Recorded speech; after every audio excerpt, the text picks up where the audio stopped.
Hello, everybody, and welcome back to the I Am 1-2 podcast with your host, Christopher Cohn. With me, as always, is my good friend, my co-pilot, my producer in the studio, Mr. Dan the Man. Dan the Man, say hello to all the peeps out there. Howdy out there. Good to see you all. Good to have you on board. Welcome, welcome. We are glad you're here because today we're going to talk about a very important topic to help you survive your early recovery and even your later recovery, which is to watch out for grumpy old-timers. So hang in there. We'll give you some tried and tested methods to be able to prove or to spot the grumpy old-timer and just stay the hell away from them. Just walk around with a wide arc. Before we get going, just a little catch up. I hope you all had a good holidays. This thing will air further down the road because we've got several in the queue. But we are now in the thick of winter here in Louisville, Kentucky, and my friend Dan is still recovering, but he seems upright and okay since being sick. You doing okay today, Dan? You're not. I think this week I am back to 100%, I believe. Good. Glad to hear it. So if you're out there, man, wash your hands. I work at a hospital, and they preach that, and my hands are raw almost from washing them so much, but it saves you. Just wash your hands all the time. We're going to get right to the topic today, but if you're new joining us, this is an All Things Recovery podcast. So if you're visiting on this episode and you're not an alcoholic or an addict, and you don't have to be, because this is about your recovery in life to sort of figure out which path you want to take to deal with your programming, deal with your history, deal with your issues, and have a better life on down the road.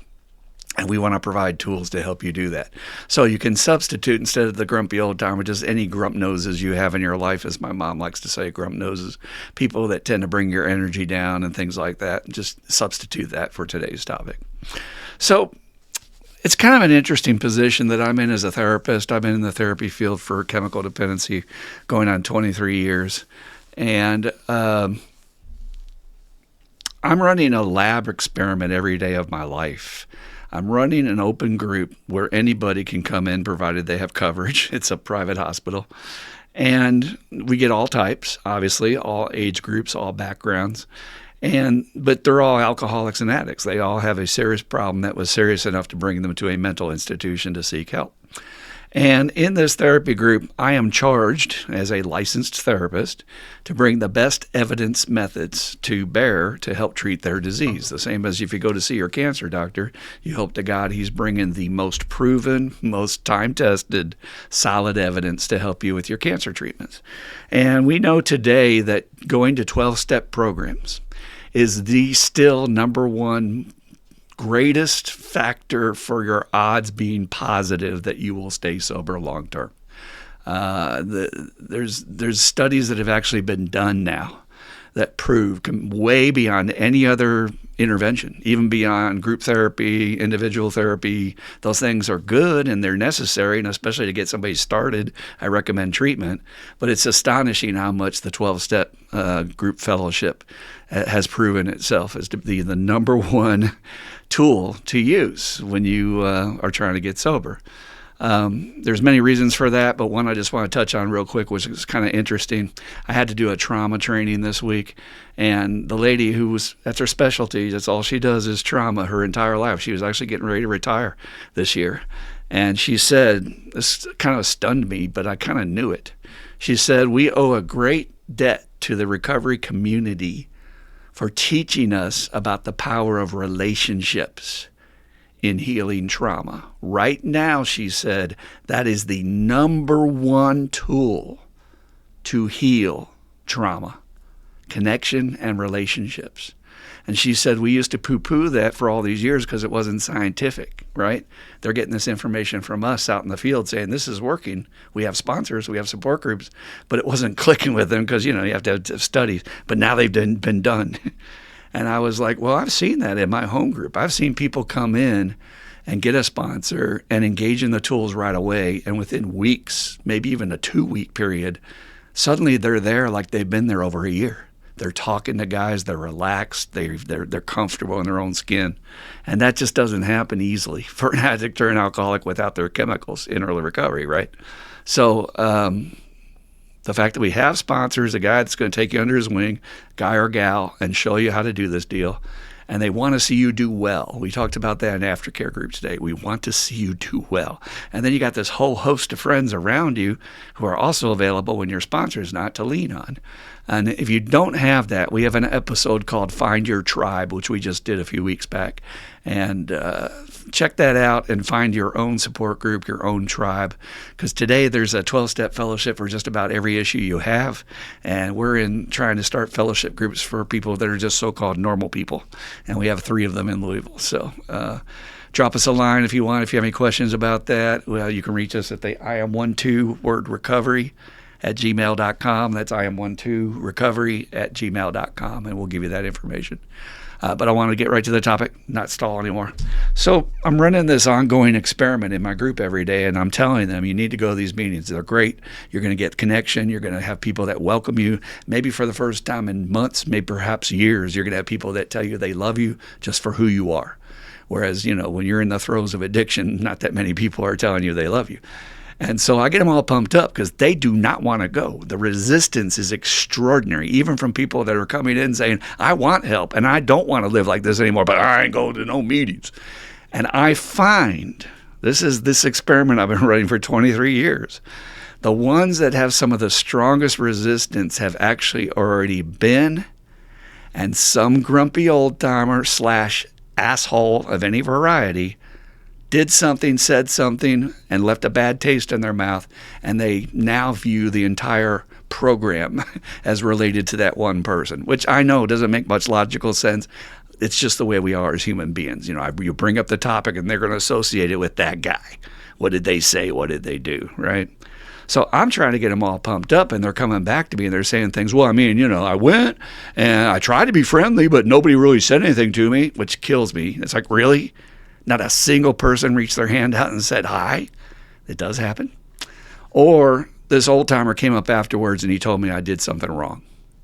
And the 2 top things that keep coming up are I cussed at the meeting without them at the meeting saying you're not supposed to cuss. That's a different angle. I'll present that in a second. Or the more common one, I brought up drugs, and it's an Alcoholics Anonymous meeting. And they didn't bring it up in a way that was offensive. They just happened to say, I used marijuana. That's all. And that one sentence, some grumpy old-timer have felt obligated to reach out and correct this person after and maybe even during the group. I've had that happen where they interrupt their group and say, we don't talk about that here. Do you know how that crushes a newcomer? Do you have any idea how you would have felt if you were in your earliest days and you get the courage to speak up in front of a group and suddenly some jerk critiques you in front of the whole group? You're never going to say another damn word or probably go to another meeting in your life. And then you're kind of consigning that person to die if they have the disease that I have. This is why I'm so passionate about this issue. Now, side note, if the group says our group rules are we don't cuss, things like that, I was taught by my sponsor, just to be clear, you don't go into a Japanese person's house if the tradition is to take off your shoes and wear your boots and make their house muddy. That's a jerk. So you don't do that as a guest in someone's house.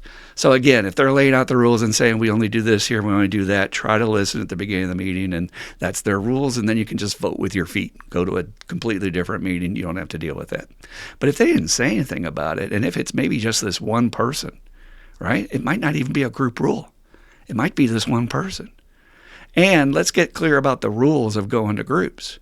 We have 2 specific different types of meetings within the 12-step fellowship.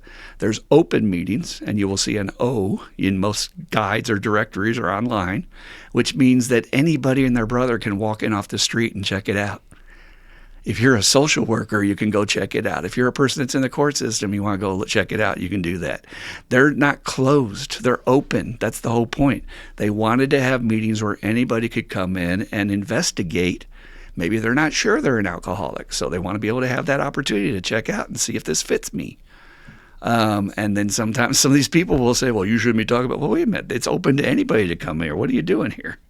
And then the other type of meeting very clearly is closed meetings. Closed meetings means it's just for alcoholics only, so that if you do bring up drugs, I tell my patients, expect to get some shit because you're breaking the rules, okay? That's just for alcoholics.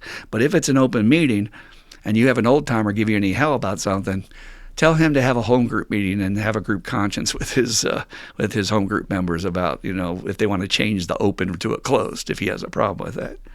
But again, they're experiencing these bad experiences, and then they're coming back saying, I don't ever want to go back to that. Now, I have to spend a lot of group time after that, like talking them down off the ceiling because they're hurt and they're angry. And I said, because their attitude is, I'm trying to get some help, right? I'm dying here, and you guys are pushing me away. So I have to spend time first talking off the ceiling, and then I have to spend a lot of time to tell them, dude, that's one guy or that's one meeting. And we here in Louisville are very, very, very fortunate. We have, as far as I know now, it's probably way beyond this, over 500 meetings a week. There are many big cities that do not have near the support groups that we have here in this town. So I tell them, well, especially my group members that come to group and say, I've been before and I hated it. And I'll ask them, well, how many did you go to? And maybe they'll say 5. And I'll say, okay, well, in this town, that's 1% of meetings. Think about that. You've been to 1% of all the different options that are out there. And for those of you who are new to the program and new to recovery, every meeting is allowed to be autonomous. It's a tradition in the program. Autonomous means they get to run it as they see fit. So you could have one meeting on one side of the street that says we only do it this way and you only talk about this and that's our rules. And you have another meeting down the street that says, no, you can talk about anything, just be yourself. And it's more loosey-goosey.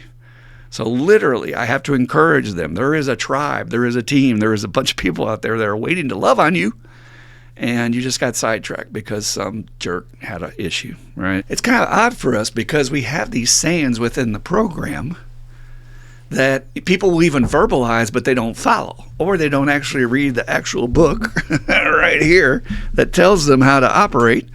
And one of the sayings you may have heard that we say is, who's the most important person in the room? The newcomer. The newcomer is the most important person in the room. If that's true, then we should be giving them a little slack, right? We should be perhaps going overboard to give them some latitude. But my experience, I had a rough and tumble time coming up. I'm going to tell you, back in 1983 and 84, AA has evolved dramatically. NA has evolved dramatically since those times. I call them the dark ages of the program. My experience of the program back in 1983, it was mostly white, angry alcoholics and, a few drug addicts, but they were very discouraged from being there. And a lot of them went, by the time they got there, most of the people in the program were in their 50s, 40s, 50s, and 60s. So, here I am, this 22-year-old kid, 21 when I started, bopping into the rooms, and they would say things like, well, if you want what I have, do it. And I'm like, do I want what you have? Look at you. Look at you. You're yelling at the newcomers. That's not good. And they would do that. Literally, they would take their aggressions out on the new people and point their finger at them and corner them and do all that stuff. And I was like, whoa, what is this? Like they're junior counselors or something, and they don't have a degree, they don't have any training, but they're telling people what to do. Whereas traditionally, we're supposed to have a program of suggestions, not telling people what to do, right? So I'm sitting here watching all this, and I mean, literally brutal behavior against the newcomer.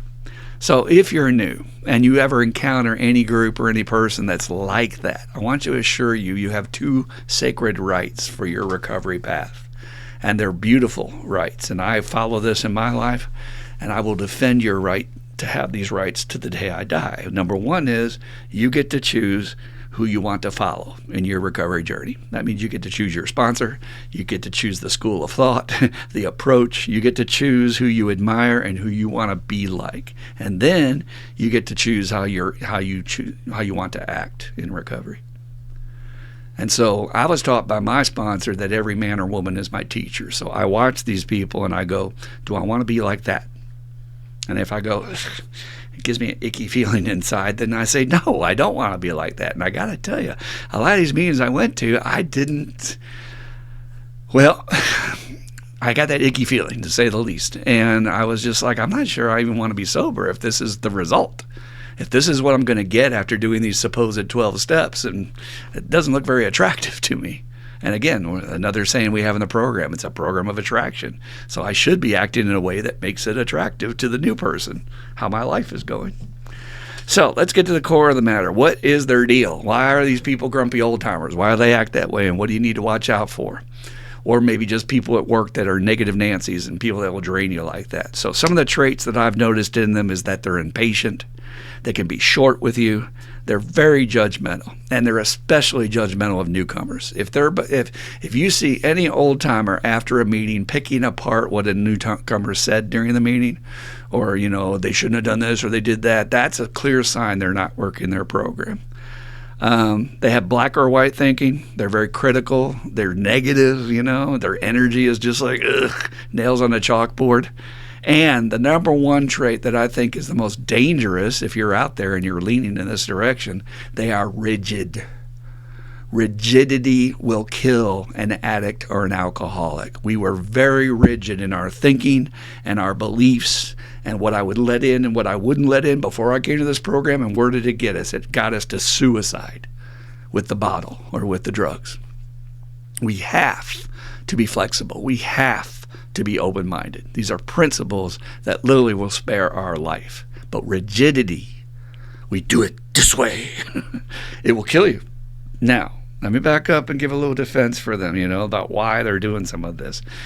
I don't want to go to their defense, but I'm going to. They're doing it out of traditions, as far as they understand the traditions to be. Now, one of the ones you'll hear quoted the most is this thing called singleness of purpose. And that is a lifeblood of our program surviving. We don't claim to have a program within, say it's an AA group or an NA group. That AA group is dedicated to helping people with problems with alcohol. Or the NA group is dedicated to helping people with narcotics, all right? There's a lot of flexibility in that because the world has changed. It's not so easy. Most alcoholics have used other substances, right? That wasn't the case in the 1930s. So they're meant to evolve, and they're called traditions because they're not set in stone. They're traditions because they're things that are living, breathing entities that should have some flexibility and some bend to them. Rules are rules. They're strict, they're rigid. But traditions, traditionally we've done it this way. And it also, I think, is very curious if Bill Wilson, the founder of AA, is our leader, and we should follow his example. Every single letter that was written to him, and he fielded millions of these through his secretary, who did a lot of the work, that said, well, we don't know how to handle this problem in our group. We're having this issue. How should we do it? And he would give a suggestion.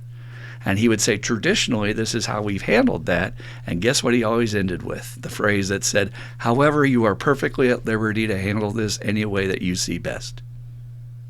Think about that. That flexibility, right? Non-rigid.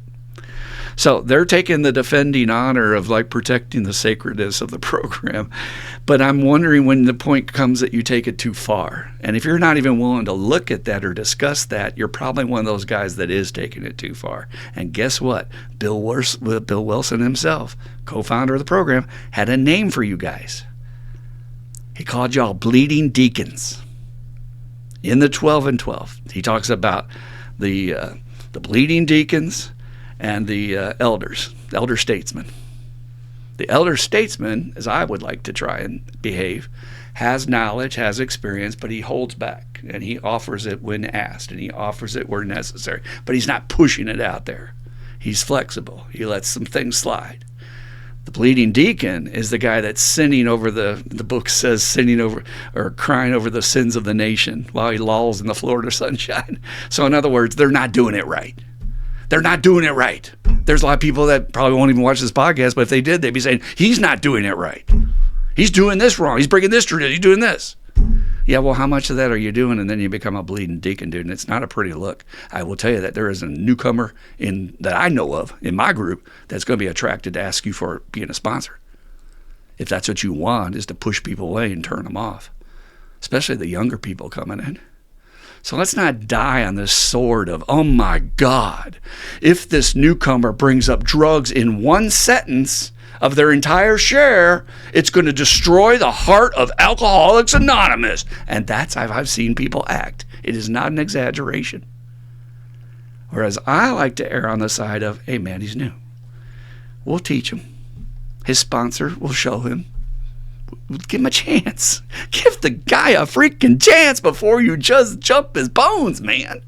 Because I'm telling you, people that are dying, coming back to my group saying, I went and I hated it. I went and this is what they said to me. And they held on to that, and they went and drank again, and they could maybe die. So how selfish are you being? I'm defending the honor of the traditions, but the newcomer dies. I do not think that's what the founders intended. Now, believe me, I know the history of this program. The founders were pretty fierce back in the day. They wouldn't allow just anybody in the groups. You had to prove your way to get in there.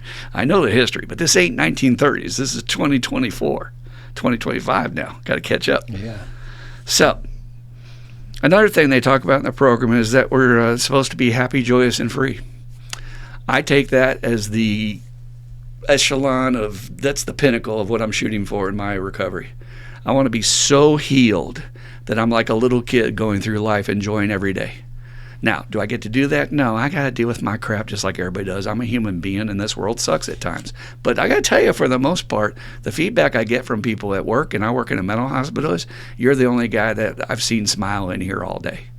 Or every time I see you, you seem like you have a smile on your face. Hell, I was sitting in my meeting there, and we had bad weather in town. We haven't seen each other for 3 weeks, and I had a smile from ear to ear the whole fucking meeting just from being back with my tribe. That's an attractive look for a newcomer. So if happy, joyous, and free is what we're supposed to be going for, why are these guys not there? They're supposedly old timers. Why are they not tolerant? Why are they not patient? Well, I got a bad news for you guys that are brand new. I was told by my sponsor that the program is designed for sick people. So you're going to go to the meeting, you're going to see sick people of all varieties. And just because they have time away from drinking or drugging does not mean they are well. If they're not working their tools, if they're not working their program, they are not well. And you'll get a feeling. You'll just get a feeling like, I don't know about that guy. That's when I say run. Run in the other direction. But there's two things that I find in my experience about why they act that way. They usually sometimes have not even done the 12 steps. That is more common than you know. I mean, if we could literally have a lie detector test to determine how many people have actually done the entire 12-step process, including sponsoring people, I'll bet you that number is somewhere around 40%. And that includes the guys running the meetings on the freaking committees, and all the stuff. You'd be astonished how many of them have not done their amends. How many of them are not sponsoring people. How many of them have not told all their shit in the 4th and 5th step. That's my experience as a 40-year-old old-timer. 40 years, not in dog years, but in freaking AA years, recovery years. So that's why they're not happy, joyous, and free. They're not working their tools. But the number one thing they're not doing, this is the hallmark of every grumpy old-timer. They have specifically not healed their childhood shit. And I will tell you, this is more prevalent around the old-timers than people understand. Because when I was in and I was asking, why are these guys in 1983 beating up on all these newcomers and acting like, they were acting like they need to be in anger management. It's because their little kid inside was hurt and he was pissed, and they're taking it out on everybody else. That's what alcoholics do. If I'm miserable as an alcoholic, I'm going to go out of my way to make you miserable. Misery loves company. I don't want to see you happy around me. Screw you. Let me bring you down. We're experts at that. And the reason is because, this program has evolved over the years. Hell, I was in the 80s when they just started talking about the inner child. Do you know how many old-timers made fun of that stuff at meetings and still do today? Why are we knocking another form of therapy if Bill Wilson says in the big book we should be open to practitioners of all varieties and doctors and psychiatrists and all these things? We should take advantage of all those. Oh, you don't need to be on those antidepressants, some old-timers have said to my patients. All you need to do is 12 steps. All you need to do is this book. When Bill says right here, more will be revealed. We don't know everything. I can fight you on everything you want to say from that book. I'm well taught. So again, be careful. You're going to a meeting filled with sick people. If just trust your gut. If you get a weird feeling from a dude, you don't need to ask them for a beer sponsor, and you don't need to engage with them. Just walk around them. There's a couple of people that I choose to walk around nowadays. I see them, and I walk on the other side of the room because I just don't want to be brought down. I don't want that energy, man. They're not working their tools. And they will act like they are, and they'll believe that they are, but their fruits betray them. All right, so let's talk about a couple other aspects of this, and we'll start wrapping up, get to our question period. We have a code by which we're meant to live in this program. Now, I look up the definition for words because I'm a writer, and I always find a little bit of an insight when I see a definition for a word. So the definition for a code is, and it wasn't code because the first definitions were like, symbols for numbers if you're trying to screw up your message and not everybody know what you're saying. So for having a code of a way to act, it says a set of rules and standards adhered to by a society, by a class, or an individual. A set of rules or standards. And so being a writer, I love to hook in on words, and I hooked in on the word standards. And I looked that up, and I said, so if you have a standard, that means that everything I do should adhere to whatever that standard is, right? So in other words, if my code is loving and tolerance, love and tolerance is our code, and that's the standard I'm supposed to be doing, that means that everything I say and everything I do throughout the day should be as close as possible adhering to that standard.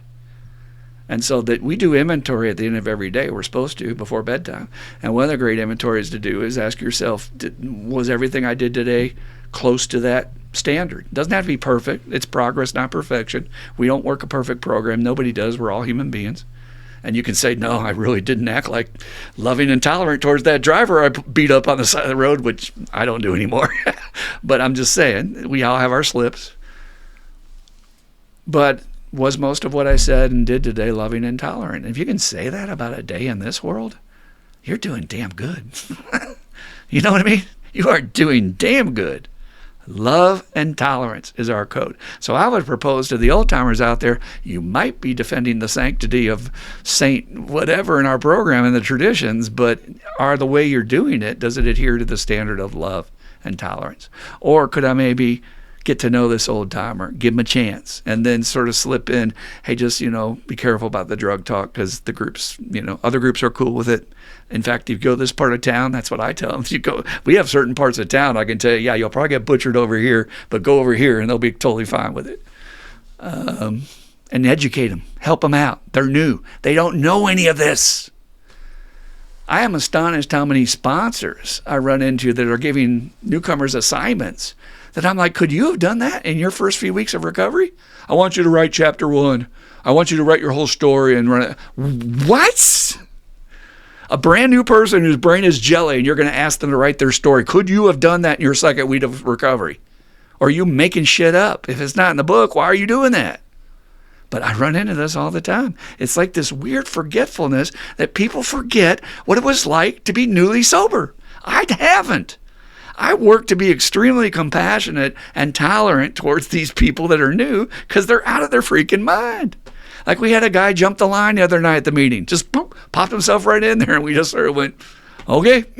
Now, we could have been assholes and just said, shut up, put your hand up. But we just let him go. Flexible, right? It's not going to kill the group. We'll get through it. Maybe there's something he's supposed to say. God wants us to hear it. So then I looked up, what's the opposite of loving and tolerant? Again, wordsmith, I'm just playing around here. So the opposite of loving came up as cold, cold-hearted, and again, there's always one word in the definition that catches me, cruel. I doubt anybody out there, but they're probably not listening to this, who is acting in such a manner would ever like to consider or think of themselves as being cruel to the newcomer. But if you're embarrassing them in front of the entire group by correcting them, you are being fucking cruel. Face yourself in the mirror. I have a lot of experience with this. Tons. I had a newcomer that I encouraged to give their story, and they were juiced and excited to give their story. And they get up and they're sharing. And this is in a group of maybe 100, 200 people. And there's rows on both sides with a big row down the middle. I mean, people sitting and then a big row down the middle. And the podium's up here, and he's going, and he's doing great. He is like 10 minutes in, doing great. I'm so proud of him, being honest, sharing his story, which is his story. That's why he was invited to be there, not to tell your story. This is my story. And if it's my story, I'm not going to apologize for using drugs. It's part of my story. It might actually help somebody in here. But my guy was talking, and an old timer gets up from all the way in the back, walks down the middle of the aisle. I watched this guy go by, like, what is he doing? Walked right up to my guy, leaned into his ear and went, and then turned around and went back to his seat. I didn't find out till later what he said. You want to know what he said? We don't cuss here. The nerve! Cool! Brand new guy sharing his story. And you know what my guy did? Because he comes from a good school, a good group of sponsorship. He said, well, anyway, I was fucking doing this. When I found out later what that guy had told him, and my guy just totally blew him off, I'm like, good for you. He needs to get some perspective and some humility that he's not a higher power. You are sharing your tale, and I'll be damned if there's not one person in this room that needs to hear it. Exactly the way it comes from you. That's why we have so many different people in this program. Each person has a sacred story that we have to protect, because otherwise the group is boring if we all have the same story. I drank a lot, and then I went to treatment, and here I am. Great story, man.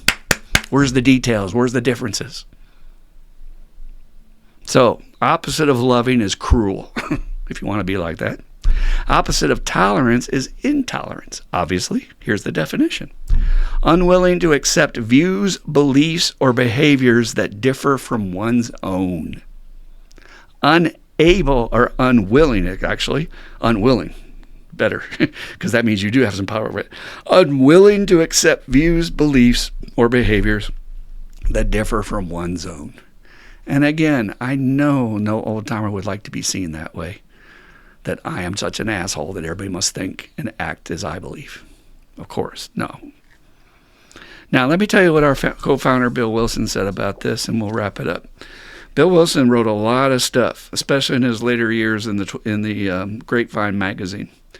And his writings are collected into a book called As Bill Sees It, and they're phenomenal.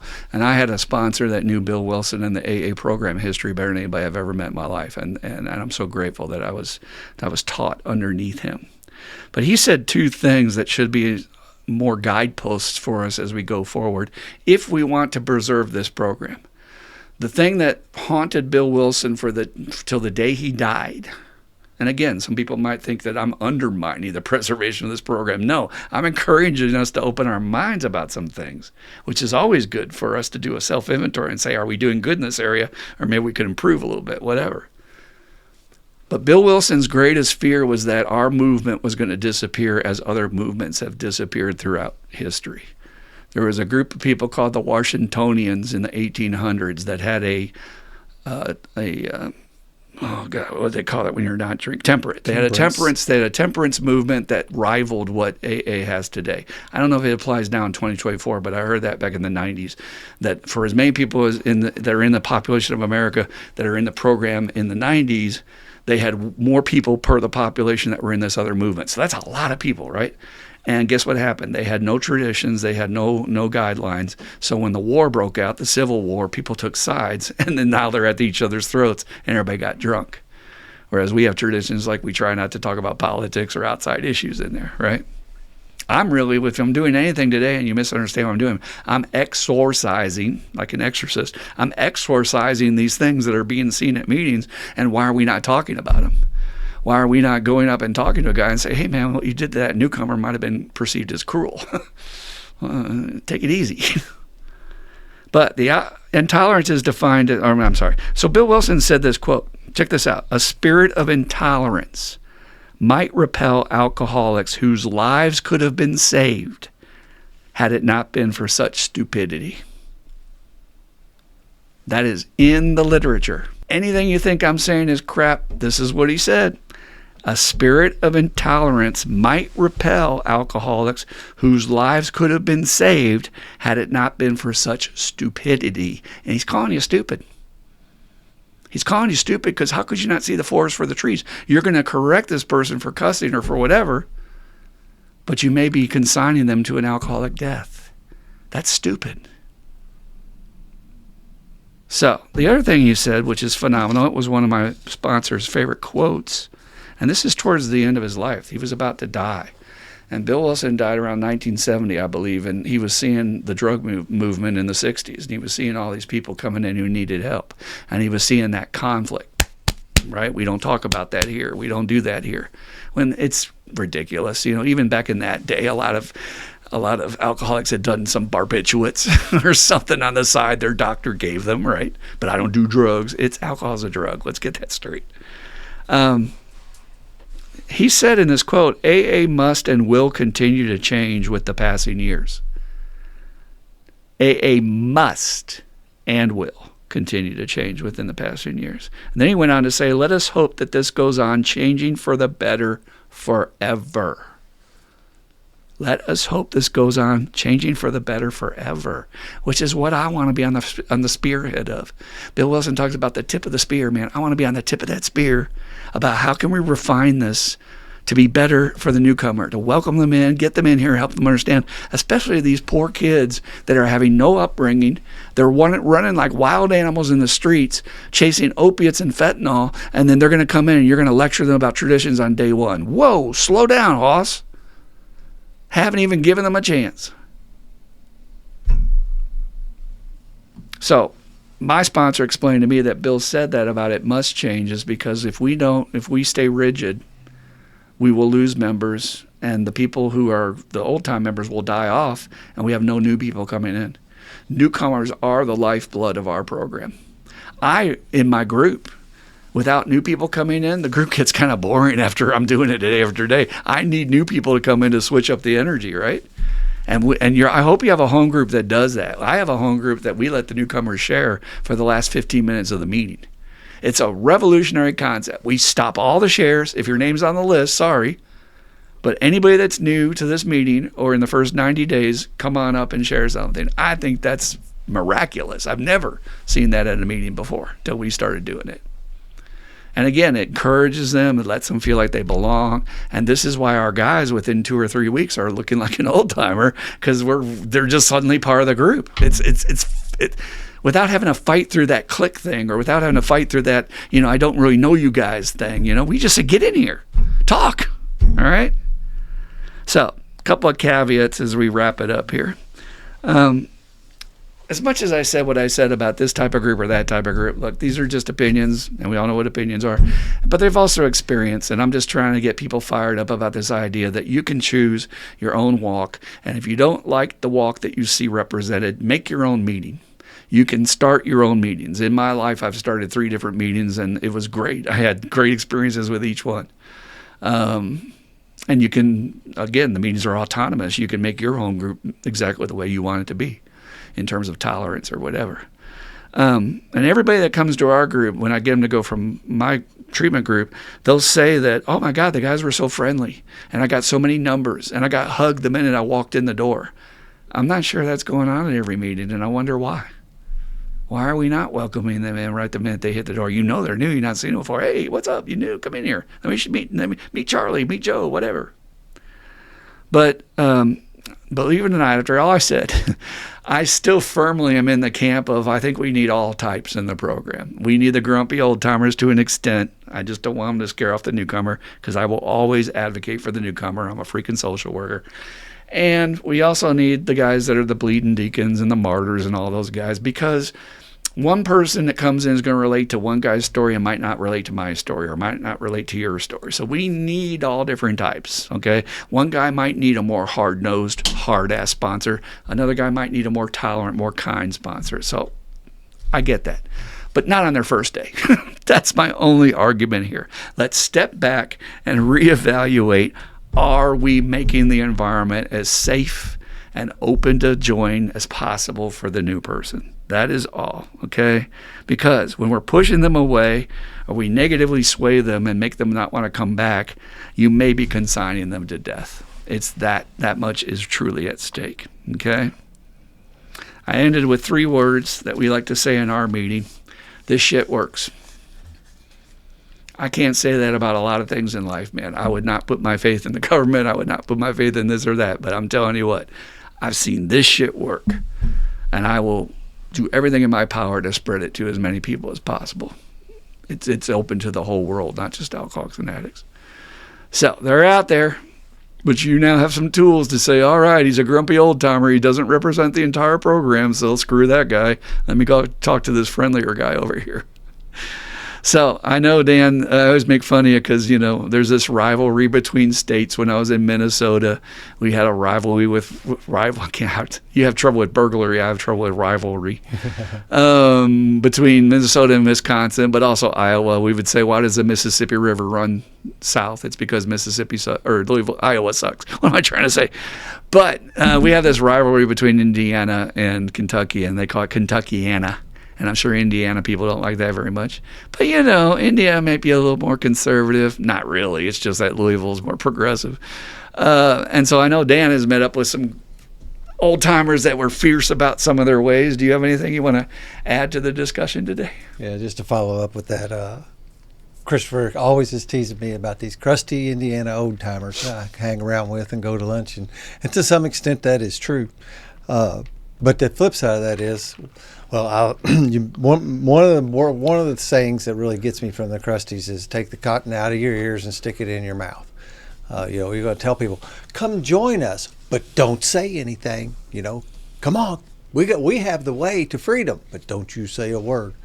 And I just love the way that I was encouraged to share when I got here. In the very first AA meeting I ever went to, as a dumb, hurting, beat up newcomer, they allowed me some time to talk, and the people who were so welcoming as I come back over and over and over again, and some of those people had some real time, from a crusty old timer standpoint, but they weren't crusty, they were warm and welcoming, and I don't know that I would be sober today if it wasn't for the people who treated me that way when I got here, because this disease is so powerful that I will take any crumb I can possibly get to tell me to go to get out of here and go back to my old stuff. And specifically in your case, just so they know, this happens at meetings where you'll say, are there any new people? And then the new guy gets up and starts giving his story.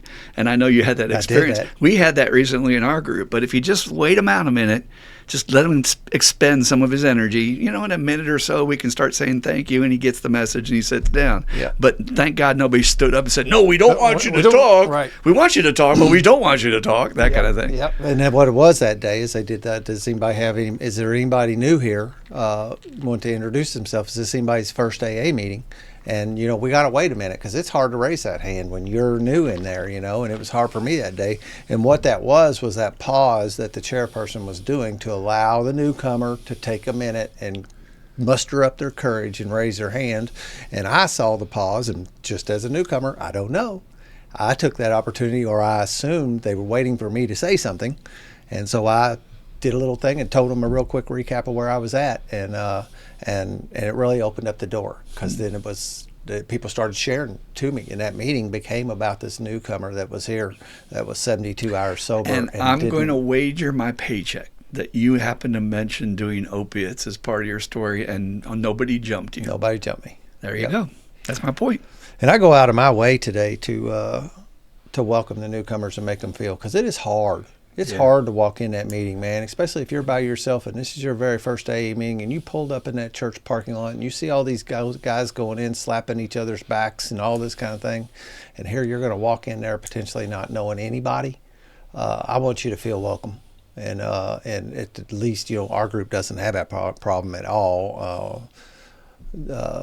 But even at other meetings, I try to. You can sense them when you've recovered for a while. You sense these people, even if they don't say they're new. You can just see it in them. That scared rabbit look. Yep, it is. It's a scared rabbit look, and there's a wolf in there. They're trying not to move a muscle, but they're twitching a little bit. The eyes are like that scared rabbit looking around. At the very least, I walk up and say hi and tell them what my name is, shake their hand, whatever. And if they want to talk some more, cool. And if they don't, that's cool too. But and I can always tell if they're new too. I was in all places. I'm in the restroom at the urinal, and there's two stalls, and this dude comes in and he stands next to me, and I'm like, "Hey, what's up, man?" And I could just that energy of like he's talking to me. It's like, "Oh, you must be new." Okay. Yeah. I won't bother you, dude. I'm just saying hi. And if you are new, and these different groups run different ways, and you can sit and observe and pay attention. I know that's tough too as a newcomer because you're thinking a million miles an hour. But you can pick up on the vibe of a meeting if people are cussing or not, or if, drugs ain't cool. And usually you'll pick that up pretty quick. And maybe you want to not say something the very first meeting and just listen to see what vibe of this meeting and decide if you want to come back to this one or not. Because like I said, around here specifically, and I don't know where you are, there's a lot of meetings to attend.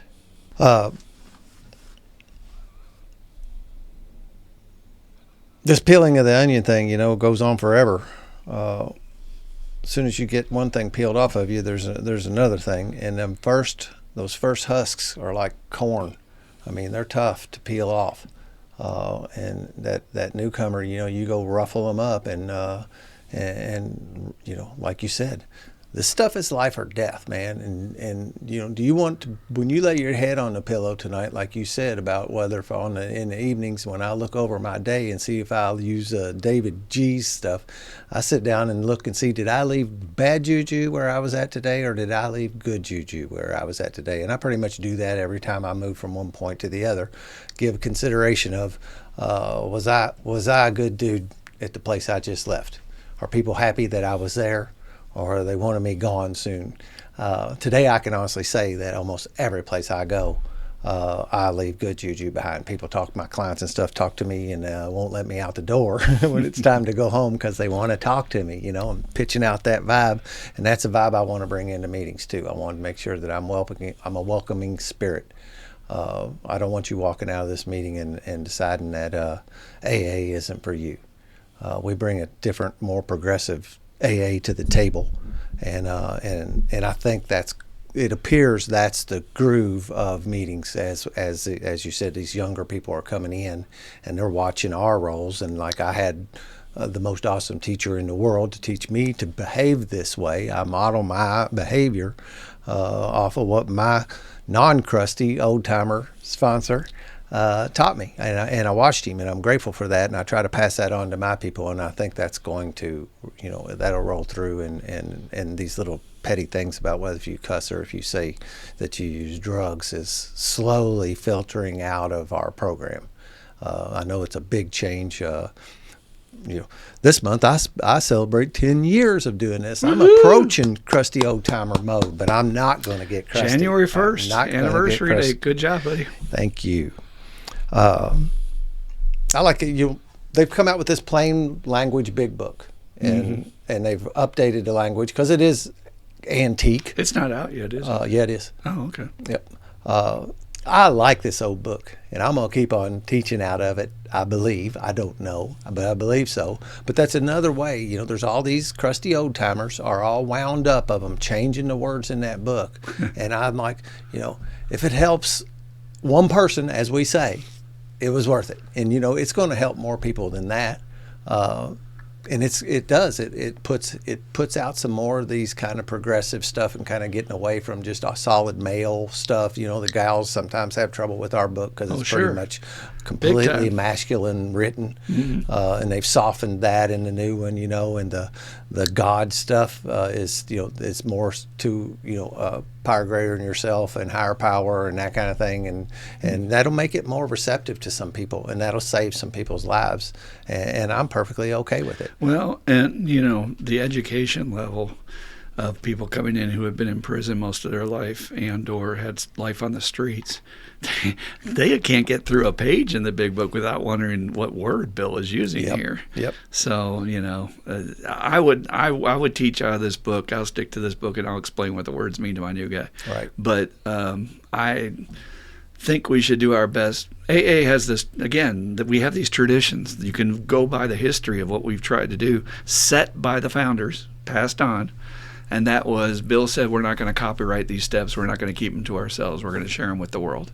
So every time I look at any of that as a social worker, it's called outreach. These people, we're trying to reach out to more people and give them a chance, because most people are going to die from this disease. 1 out of 10, 1.3 out of 10 is going to make it. 1 out of 10 might get treatment. The statistics are still abysmal. So what's it going to hurt to have a book for the new people so they can, get a leg up? Yep. I mean, we got to be as flexible as we can possibly be in order to help this basically an epidemic that's in our communities. And it's raping our community and anything that will do good. I'll say one more thing. I kind of look at it when these new people come in. I know when I came in, I can remember I had arrested development. I had my emotional abilities and my emotional sobriety and my emotional intelligence was just shot all to hell. I was 12 years old when I came into the rooms, and I was 40. And I think about that when a newcomer comes in, because sometimes I lose my tolerance a little bit. Again, I'm not perfect. I'll do that, but I view them as a young person. That they're just you wouldn't go kicking around some kid, and their emotional state and emotional intelligence has been arrested as a result of this drug use, and I got to take that into account with some tolerance that give them some leeway and the benefit of the doubt and help them along this path that's helped me so much. So as always, we have guidelines. Our sponsor is one of our go-tos. How am I doing? And I would encourage anybody out there that's willing to consider these issues, go ask your sponsor how you're doing. Say, what do you see? How am I presenting myself to my newcomer? You just saying you're trying to pattern yourself after what I do is feedback to me. He's like, well, I must be doing pretty good, And I think that's not bad to talk about. How can we better carry the message? How can we better get the newcomer in the boat? How can we help more people? It would help more people. And I want to be as attractive as far as what recovery can do for a person as I possibly can. And if that includes dressing well, I mean, it's a minor thing, but I will look like I got my stuff together. Yeah. At least for the newcomer to go, well, he looks successful, right? You don't have to show off.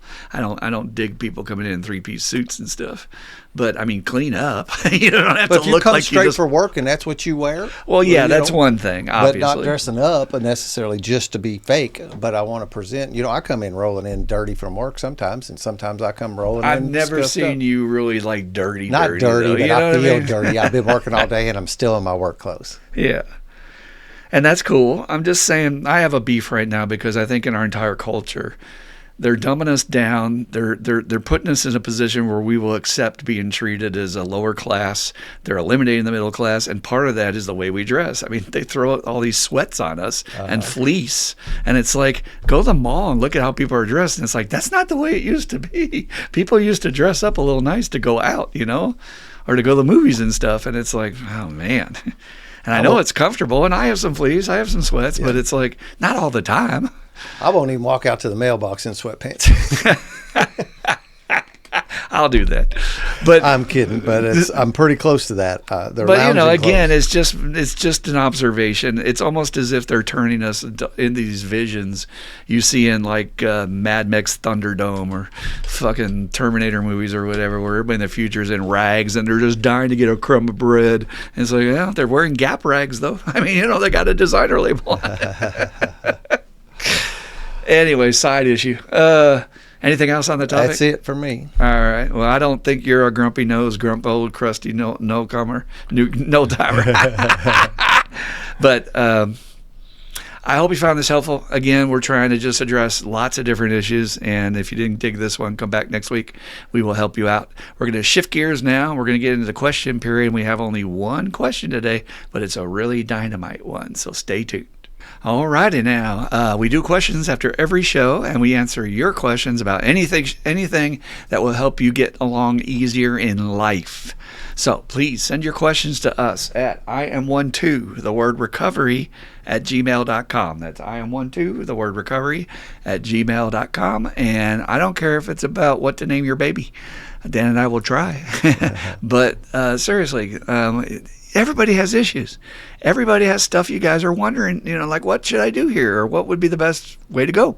And we will bring to bear all of our experience to share what we have found, if we have experience with that, worked the best. So please feel free to send your questions. When we read them, they're anonymous. We won't identify you. And as long as they're not rude or crude, we will share your question on the podcast. So please write us. All right. So we only have one question this week because we need more questions. I can't ask any clearer. Please send your questions. But this is such a good question. I really wanted to spend some time talking about this. It could almost be a topic for a podcast. So this man writes, I know there are many goodly/godly men in our home group. Do you think that they would have become such men without their addiction and the pursuit of their recovery? I personally don't think so.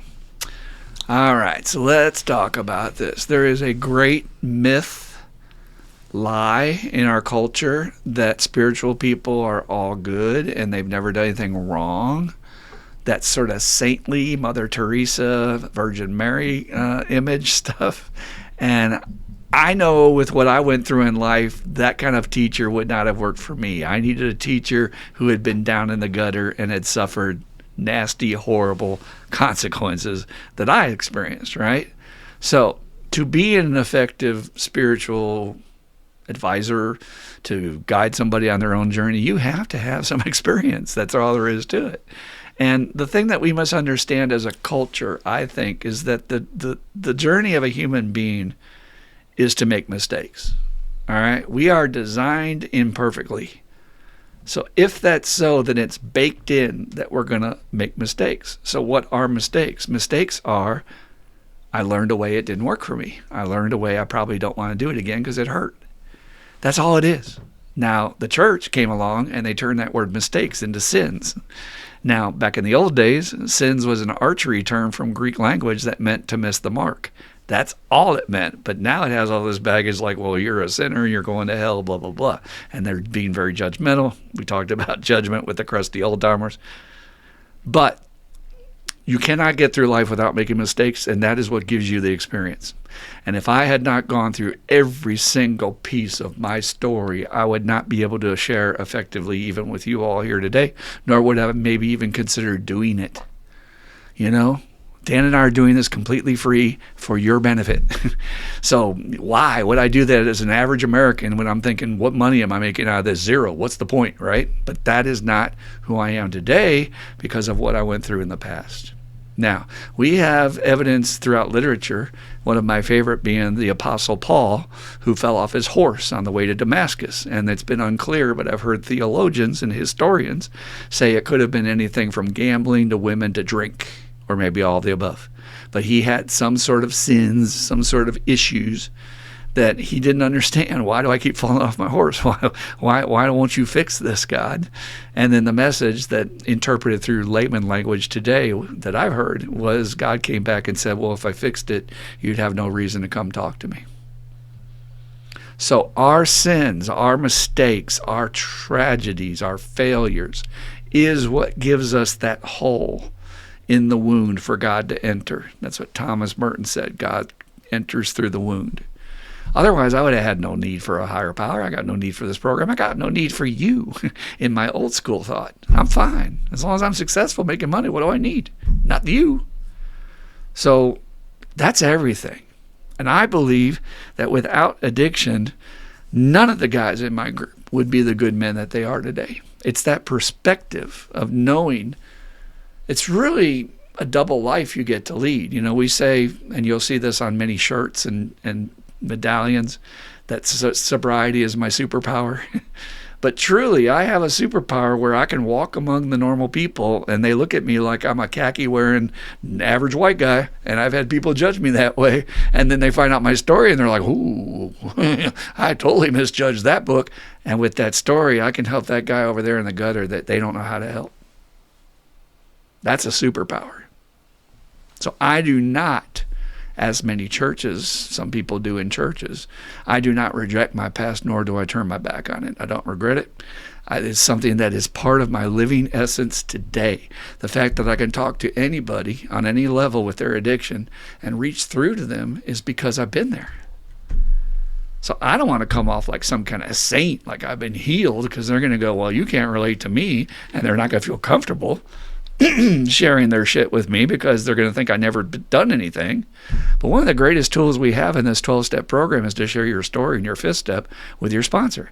And people think it's a confession, like they're supposed to talk about all the bad things they did. That's old school. That is not what it says. Bill Wilson said it's an inventory, which means we talk about our entire life, all the stuff we're carrying, good and bad, every piece of it. It's a fact-finding, fact-facing mission, not a beating of ourselves. And so as I'm sharing that, my sponsor's matching me. Like, oh, you did this? Well, what about that? Well, I did this, and I don't know, that doesn't sound that bad. And it heals me more powerfully than anything else that I've found on earth. You talk about people with guilty consciences and shame, we die of that. But the only thing that heals it is hearing my sponsor is a dirty dog just like I am. He's done the same stuff. I thought I was the only one. It's a different kind of Me Too movement. It's Me Too, that I must come back. Me too, I screwed around. So I don't reject that, and I hate fake people. I've hated fake people ever since I was a kid. That's a lot why I didn't like the church my family took me to, was this putting on airs. Let's dress up on Sunday and pretend our shit doesn't stink. Meanwhile, you were whoring Saturday night out there, right? It's bullshit. So be authentic and use your superpower, which is your story. It's the greatest asset you have. Bill Wilson said you're going to help save a life with that, is your story. So, and I love nothing more than to watch these guys that come in and think they're pieces of shit and find out they're not. They have a superpower now. They can help other people with what they've been through. So, any takes on this, Dan, about how you have to go through the dark before you can become the guy that walks in the light, so to speak? Yeah, I'm glad you mentioned Merton and the crack, the wound is how the light gets in. There's another one, Joseph Campbell's Hero's Journey. It reminds me of what happens to us, where we're born and we go out and we go on this adventure, which is life, and we have trials and tribulations through that life, and usually we end up at like having to fight some dragons. We got some big fights to get through, you know, and then we get through it and we come out on the other side of it, and we heal, and then we come back, and the end of the cycle is to come back and help people to fight the same dragons and that kind of thing. So that cycle of life where it's just something you have to go through. I am glad, you know, the first time I heard a guy say, thank God I'm an alcoholic, I thought, what is he talking about? I'm in here a week sober, man, and I'm hating this. But I can say that today, and it did make me who I am today. I was with a client yesterday, and because I don't know what happens with this, you know, that where these people will start a line of questioning, and then everything in my life is anchored to my recovery. So that's the answer to the question. And this gal sits and starts talking to me for an hour while I'm working for her, and at the end of the day, she's looking at me and she said, "I simply can't believe that you were who you said you were earlier." Yeah. And it wouldn't be me. So I think that is a little bit of what life is today. It's going through a hardship of one sort or another. There's been a little bit of, you know, to that Carl Jung's synchronicity. There's been something that's been tapping on my door over and over again for a couple of months now, is these people who have had these near-death experiences and like out-of-body stuff, and it was their changing point. Everything changed from them from that point, you know. And my bottom of my barrel was the moment that everything changed. You know, it was the turning point in my life where things started to get better, and way better than they ever have before. The question, you know, then it's something like, do you think they had to go through that in order to? Yeah, would they have become such godly, goodly men without their addiction? Yeah, I think the answer to that question is no. Mm-hmm. We just kind of, you know, you talked in other podcasts where we generally want to come into this state of homeostasis. We want to just end up in this little balance, you know, and just if we're good there, we'll just hang out there, and you don't grow without some discomfort. And so I don't think without having to fight that dragon, folks would not be where they're at. They would have no reason to. You know, there's the odd ducks, you know, that have that in their heart. Not odd ducks, but there are those anomalies of these people who just seem to rise to the occasion without any real hardship. It's just driven to do what they're doing and be a better person. But I know I would never gotten to where I'm at without having this affliction. Well, that, and coming in, you wouldn't have related to the guy who's been good his whole life, and yep, right? I wouldn't have heard from that at all. I had to hear these stories of these other people talking about where they had been in order for me to believe that I could be where they're at today. That's what made And me it's an come to interesting believe. element of life how there has to be friction to create the fire. Just like when you're in the wild trying to make fire. Kinda The like Buddhists talk about samsara. I'm getting outside my comfort zone, but bear with me. I know enough to be dangerous. And samsara, whatever you want to say, is sort of like the repetition of life struggles that human beings have to go through these things to turn to the pathway of the spiritual. And that old saying that Shane loves about the gods got together and said, we have the greatest thing in life. Where can we hide it so man can't find it? And they said, well, we'll put it in the deepest ocean. They're like, no, he'll make a machine, be able to go down there and breathe. He'll find it. Well, let's put it on the highest mountain. No, he likes to climb things. He'll definitely find it there. Well, let's put it inside of him. That's the last place he'll look. And it seems like this repetitive cycle of all humanity that I've watched through history, that we have to have wars, we have to have horrible depressions, things that happen for people to appreciate when things are good, because God, dude, people take things for granted. I feel like in the world today, in our country, people are taking way for granted that it's good, and we're leading towards a time where it's going to be not so good, so they can appreciate. They got to go through some samsara, some suffering. Yeah, it's like when you're the richest people or come from poor backgrounds a lot of times, and they pulled up, and then their kids have the cushy life, and they just lay up in the nest and don't do anything with that, or with the gifts that they have been given. It's kind of like you need some hardship in your life. Absolutely, if you're going to grow or change. And I work with this with my patients. They always want to look outside for the solution. Like, I came here to this group, just tell me what to do, right? And I'm like, no, you have to go on the inside journey. It's an inside job. We got to get inside there and find out that poison that's causing you to put the poison in your body. And it's the oldest wisdom in the world. It is, and it's so trite, though, that people take it for granted, and they're like, well, that's too. And that's the long answer. I want a short answer. I want a quick fix. Is what they want, Yep. And it is the last place we'll look. We will not go on the spiritual journey. A, because it's hard, but B, because we're too distracted in our culture, man. If you think about the amount of messages that are coming to you in an average day telling you, buy this, eat this, drink that, they were bringing donuts into work, and I'm like, get that shit away from me. But, we get these donuts for everybody. It's like, oh, my God. And you can't get away from that consumer culture. That's just, I must constantly be feeding myself something from the outside. There's a great documentary on Netflix I've been watching now called Buy Things or Buy Whatever, and it's about this whole onslaught of this industry of advertising and the manufacturers. And now clothing no longer has seasons. They have weeks. Yeah. Like they're putting whole new lines of clothing, and it's all throwaway clothing. It's not quality. It's not something you'll have for generations or passed down. It's just, it wears out in a week, and then they get you to buy more. It's sad and it's sick. But don't let that define you. It's all in here. That's the journey in life. You've got to clean out the matrix you've been given by all these other people since you came out of the womb, which if you're new to this podcast, that's what we're trying to give you some tools for here, to go on your personal journey of rediscovery. Who am I really? Who am I really? Who was the guy that was 3 years old before all this shit happened to him, before he started getting programmed? Who's that little dude still inside there saying, come rescue me from all this crap you're not? I must drive this car, and because I drive a car, I'm not a man because I should be driving a truck. And, it's garbage. So I know in your story, Dan, you absolutely would not be the man you are today without the humiliation, is what I'm going to call it, of that night of being pepper sprayed and having your dad find you in the backyard. And it almost down to your underwear, Yep.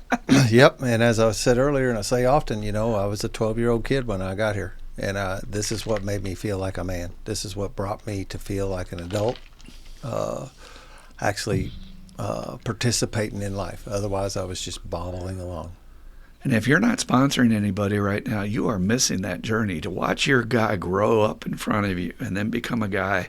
I watch you at meetings, Dan, and when you speak and when you hold the stage, you command, dude. You command attention and respect. And I'm like going, I got to be a part of that. Yeah. I got to be a part of helping that guy get there. It's juice beyond belief, you know? Thank you. Yeah. Yep, and it is. And same thing. We pass it down, and you hear guys like Travis, and listen to him from when he first come in, and our friend Ross, who will be on next week. These people change so much that it's again, it's the best thing that I do in my life. It is my favoriteest thing to do. Hell yeah. For those of you that don't know, Travis has a podcast on here called Travis the Train Wreck. So look it up. It's excellent. Great story. All right. So good question. Appreciate it. I guess we're in unanimity. Yes, we agree that you have to go through the addiction to be the goodly, godly man, right? Yep. Okay. You just wouldn't think that looking at the guy in the gutter right now. He doesn't look very godly, but he's actually in process.